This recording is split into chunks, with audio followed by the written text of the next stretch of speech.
Assalamualaikum warahmatullahi wabarakatuh. Jumpa lagi dengan podcast Dinkes Banten. Masih bersama para legendaris nih ya.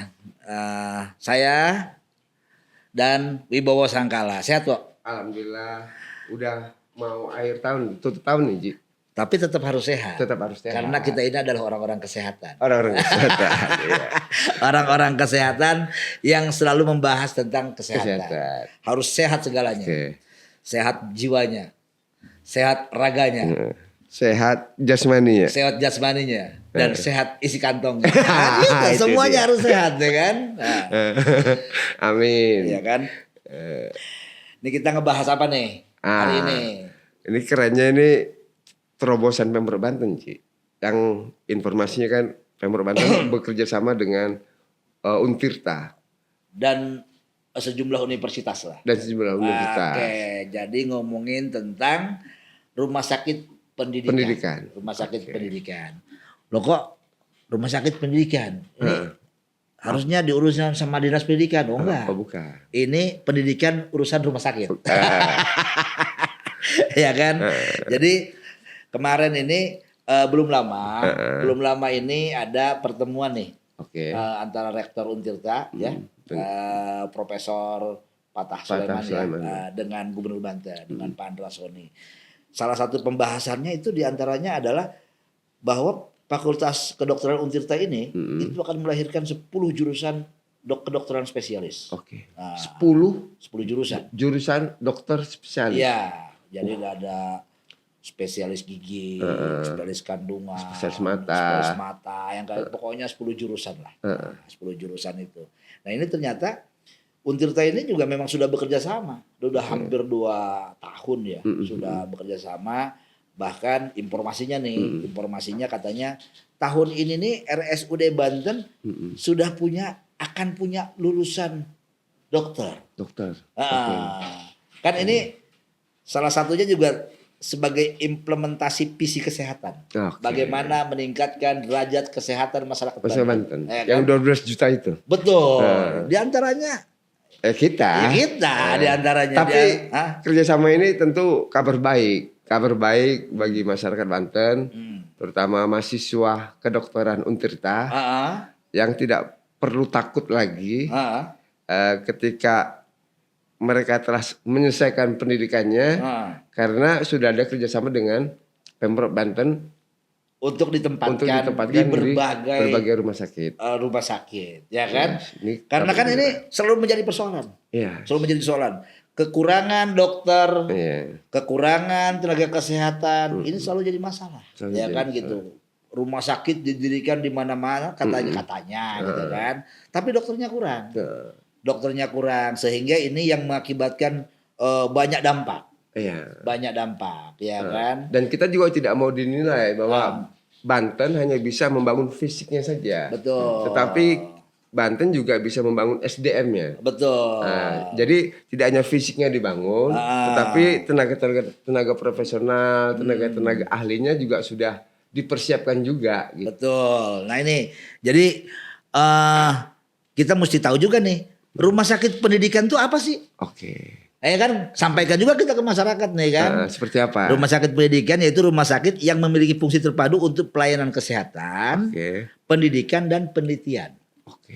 Artinya bahwa RSUD Banten ini sekarang menjadi rumah sakit tujuan utama lah. Tujuan utama pendidikan di pelayanan Provinsi Banten, Provinsi Banten khususnya di wilayah Banten 2 nih ya. Pandeglang, Lebak, Serang, Kabupaten Serang Kota, ya kan, untuk Tangerang juga ke bagian sini. Ini RSUD Banten menjadi tujuan utama. Kenapa? Karena satu mungkin fasilitasnya juga sudah sangat memadai. Sudah terus di-upgrade lah ya. Di-upgrade. Lalu dia juga sudah memiliki fungsi-fungsi lain tadi. Meskipun di situ memiliki tujuan rumah sakit pendidikan yang juga menyiapkan ada mes kedokterannya, calon dokter, para calon dokter. Tetapi jangan sampai menghalangi atau membatasi pelayanan rumah sakit itu sendiri. Ya kan gitu. Jangan sampai ini Jadi jangan sampai gara-gara ada ini akhirnya pelayanan terbaik tidak. Jadi ini secara terpisah gitu kan, secara terpisah. Kalau pergi ke sana selalu ada yang baru tuh. Parkirannya juga bertambah terus. Ke belakangnya juga semakin sekarang luas. Makin luas. Makin lega. Jadi kalau jalan kaki itu di sana kayaknya agak pegal juga. Agak pegal. Kegedean tuh rumah sakit. Ngapain lagi jalan-jalan di sana? Iya. Jadi RSUD Banten ini menjadi institusi tempat pelatihan bagi para mahasiswa kedokteran, baik itu kedokteran spesialis dan dokter umum.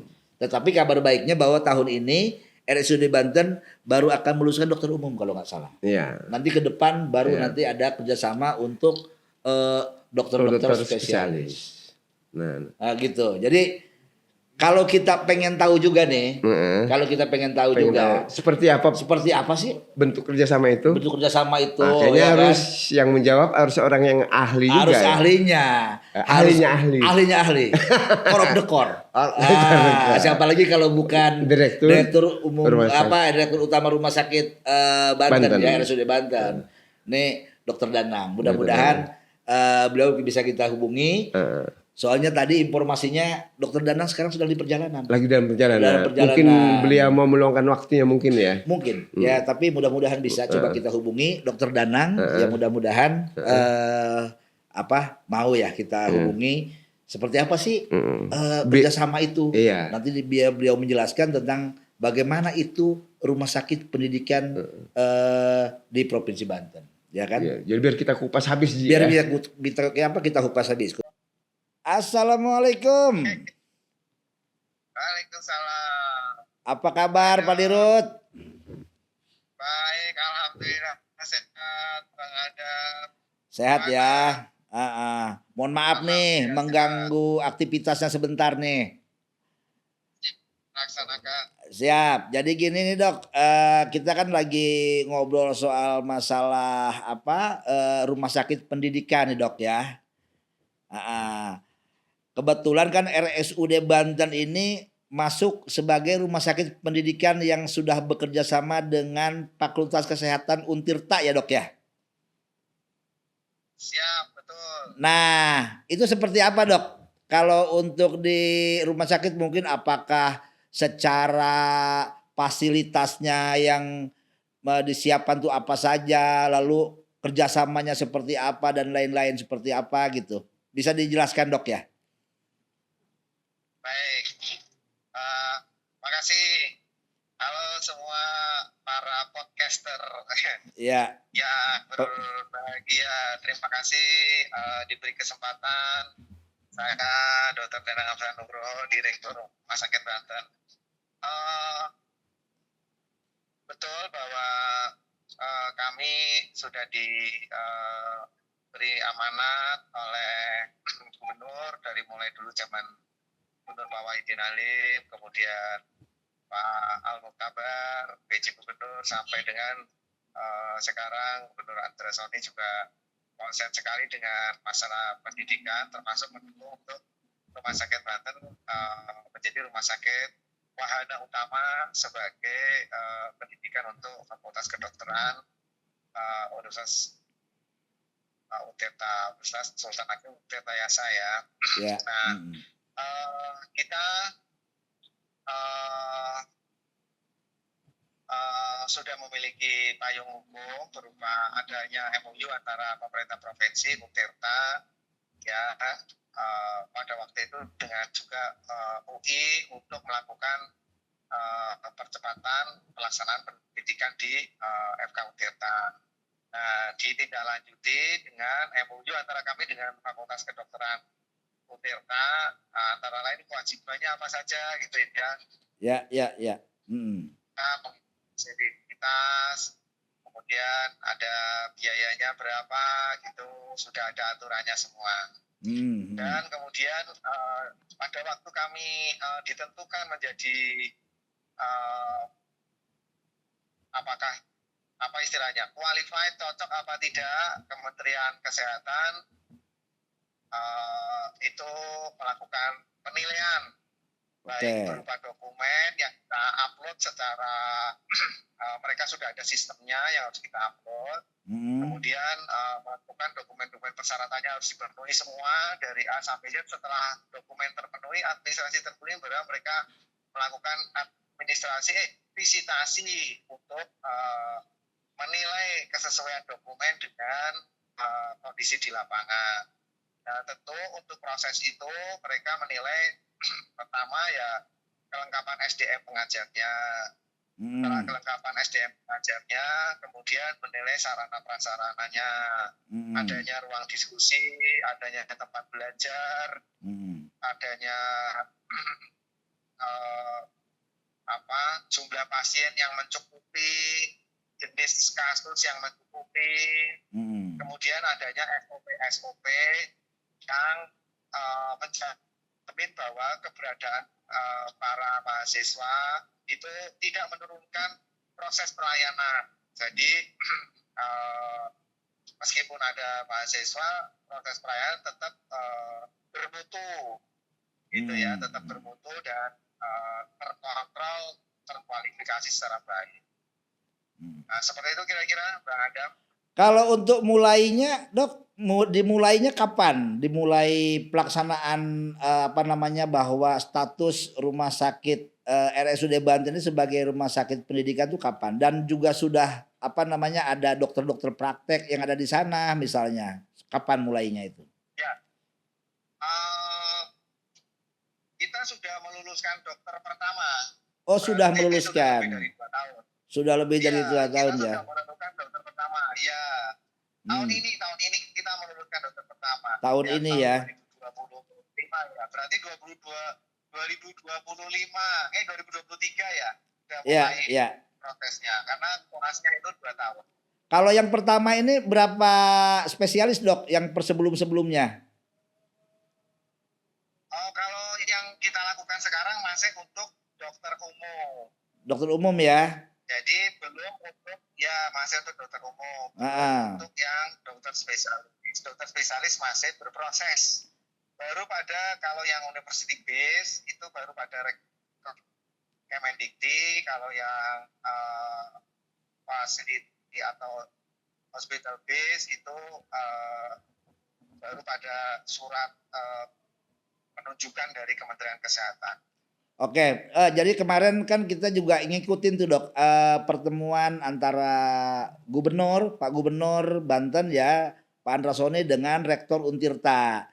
Yang kemarin kita juga dapat informasi bahwa Untirta sendiri ini akan membuka 10 jurusan ya, 10 jurusan dokter spesialis yang nantinya juga akan itu juga sudah ada komunikasi, Dok. Sudah ada komunikasinya, kami pernah diundang. Mereka mendata dokter-dokter kita yang siap untuk menjadi dosen pendidik klinis bagi para dokter spesialis itu dari berbagai dokter spesialis itu apa saja, itu mereka mendata dan kemudian dengan dasar itu kemudian mereka juga menyiapkan bukan hanya dari Rumah Sakit Banten tapi juga internal Untirta, kemudian dari rumah sakit yang lain mereka mengajukan yang facility based tersebut atau university based kepada Kemendikti.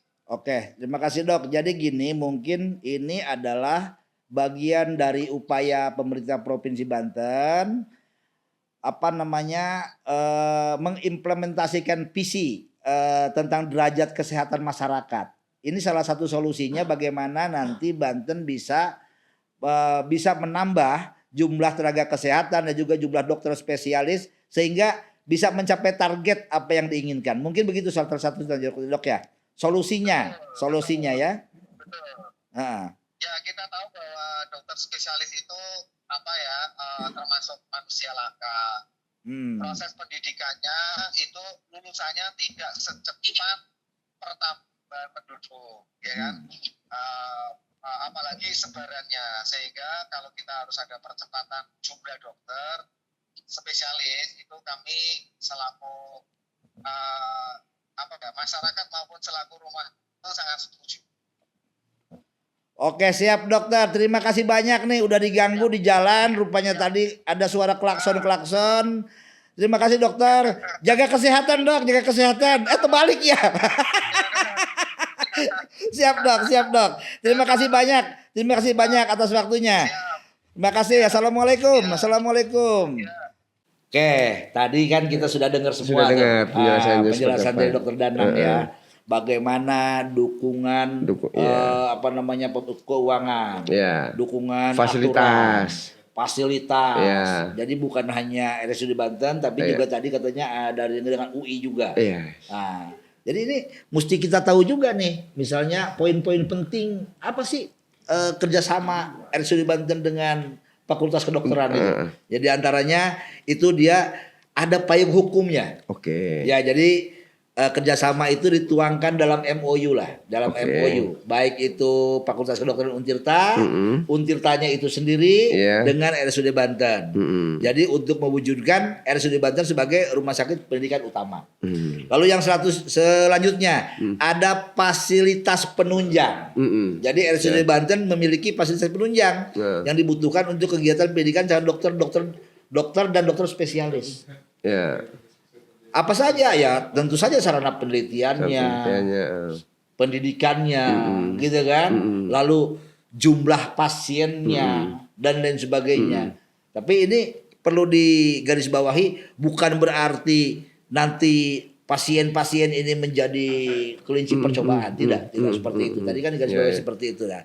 Lalu yang selanjutnya dukungan dan apresiasi, dukungan anggaran dan lain-lain. Artinya bentuk keseriusan lah ya, bentuk keseriusan yang kemudian diharapkan dengan kerjasama ini seluruh rumah sakit Pemprov Banten, pemerintah Provinsi Banten sudah tidak kekurangan tenaga medis, terutama para dokter-dokter ya. Tapi untuk sementara dokter umum tadi yang disebutnya ya. Ya, tadi tahun ini ya, tahun ini kita akan melahirkan dokter umum. Ya kan? Berarti pemenuhan tenaga kedokteran, tenaga kesehatan yang pertama untuk mengisi rumah sakit daerah ini yang sekarang sudah tersebar. Yang kita tahu kan ada 4 rumah sakit nih yang sudah dibangun. Dan informasinya nanti akan dibangun lagi rumah sakit yang lain. Rumah sakit RSUD Banten. Lalu RSUD Malingping yang kedua. Lalu yang diresmikan bersamaan RSUD Labuan dan RSUD Cilograng. Secara penyebaran itu kan sudah tersebar nih. Sudah tersebar. Di wilayah barat sana, ya kan? Lalu di wilayah selatannya, di wilayah selatan juga ada 2. Ya mudah-mudahan bisa mengcover ya. Dan kemudian di ibu kota Bantennya sendiri ya, di Serang ya. Dan yang paling keren lagi, RSUD Banten ini pernah menjadi benchmarking gitu. Artinya menjadi rumah sakit untuk studi banding. Itu ada studi banding yang pernah dilakukan oleh rumah sakit lain, yaitu rumah sakit RSUD Soekarno Bangka Belitung. Jadi datang dia ke sini. Datang kemari untuk studi banding. Untuk studi banding. Betul, untuk studi banding. Padahal baru berapa tahun kan RSUD Banten, tetapi ya alhamdulillah gitu kan. Ada orang yang ingin meniru seperti RSUD Banten ini untuk dibangun di daerahnya. Kita khawatir juga nih. Kenapa? Nanti ada podcast dari provinsi lain juga. Mau meniru juga, ya kan? Podcast yang ada di sini. Nah, kalau udah begini kita kan jadi repot juga jadi tutor podcast seluruh Indonesia kan. Ngomongin masalah kesehatan. Tapi jangan bilang-bilang kalau kita memang tidak punya latar belakang kesehatan. Kan gitu. Cuma kita aja yang tahu ya. Jadi alhamdulillahnya memang kerjasama ini sudah dibangun selama 2 tahun dan ke depan tentu saja akan ada lebih serius lagi. Lebih serius dengan menyiapkan para tenaga dokter yang spesialis tadi kan. Karena kan secara teknis memang dokter-dokter ini sangat dibutuhkan. Untuk pemenuhan kesehatan, misalnya program-program kesehatan yang dilaksanakan di Provinsi Banten. Belum lagi ini mobil klinik. Mobil klinik yang sekarang ada ini, informasinya ini tahun depan akan ditambah. Ya kan? Kalau sebelumnya ini ada 2 mobil klinik, ada 2 mobil klinik Yang siap tempur. Yang siap tempur karena mobilnya juga yang disiapkan ini kan mobil semacam mobil yang off-road lah. Dengan kapasitas mobil yang memang besar dan yang bisa mengatasi segala medan. Yang bisa mengatasi segala medan. Sehingga di berbagai medan yang sulit dilampaui oleh mobil-mobil biasa ini akan bisa dengan mobil klinik. Meskipun tetap harus didorong masyarakat dan lain-lain. Karena daerah Banten ini kan memang untuk wilayah utara, untuk wilayah ke wilayah timur sana, oke lah. Itu kan udah masuk ke metropolitan. Tapi tadi saya dengar agak menarik tuh statementnya Pak Dirut tadi. Apa tuh? Bahwa dokter spesialis itu adalah manusia langka karena pendidikannya juga tidak sebentar, Ci. Betul. Jadi maka ini manusia langka nih. Karena pendidikannya ya cukup lama. Betul. Sehingga karena langka dan kemudian Pemprov Banten sudah mengantisipasi dengan kerjasama ini sehingga artinya jauh-jauh hari mereka sudah berpikir bahwa sulit mencari manusia langka. Betul. Gitu loh, Ji. Kalau tidak ada terobosan seperti ini, bagaimana mengatasi persoalan-persoalan kesehatan yang ada? Iya, masa dokter umum semua kan nggak mungkin. Nggak mungkin. Jadi kalau dokter umum semua nanti seperti yang sebelum-sebelumnya. Ya kan cerita kita dulu waktu kecil. Kita kan suka berobat nih. Misalnya berobat ke Mantri A, ya kan. Nggak aneh kalau seandainya sakit kepala obatnya itu. Lalu sakit gigi obatnya itu. Demam ya kan? itu. Demam obatnya itu. Jadi nggak ada jauh-jauh beda itu dengan orang yang berobat datang ke orang pintar tadi ya kan. Ya, dengan pulangnya membawa air bening dan jampi-jampi. Ya semuanya obatnya itu ya kan. Ya, tetapi, karena upahnya juga pisang sih, Ji. Tapi mudah-mudahan dengan program kerjasama yang sudah dibangun, tentu saja RSUD Banten dan juga fakultas-fakultas kedokteran yang sudah bekerja sama bisa melahirkan dokter-dokter spesialis untuk memenuhi kebutuhan tenaga kedokteran di berbagai sarana kesehatan yang ada di Provinsi Banten. Oke. Kurang lebihnya itu yang bisa kita sampaikan pada siang hari ini. Mudah-mudahan informasi ini menjadi informasi yang bermanfaat untuk masyarakat Banten. Terima kasih. Assalamualaikum warahmatullahi wabarakatuh. Waalaikumsalam warahmatullahi wabarakatuh.